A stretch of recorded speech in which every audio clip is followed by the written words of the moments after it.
kumbukeni hii dunia ni dunia ya Mungu. Hii ni dunia nani? Sisi wanadamu tumekuja kwa ajili ya kuishi tu na kutia Muumba. Ndio maana hata katika ibada yetu tumekuwa tukielezea wazi kwamba Mungu Muumba wetu, uliyeumba uwepo wetu, dunia na vyote vilivyomo kwa uweza na nguvu, tunatii kwa yako Muumba wa vyote. Yako yatendayo yatende nasi, tusamehewe makosa ya kina nani?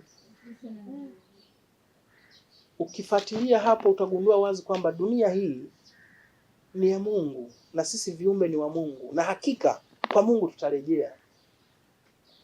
Maana mnaweza mkajiuliza, wewe mheshimiwa umesema dini hauna na umesema dini ni wasi wa akili.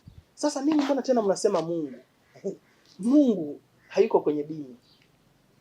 Ndio maana nikasema tunajifunza masomo ya ukweli wa kuishi. Maisha walioishi bibi na babu zetu toka mwanzo wa kuishi kabla ya dini.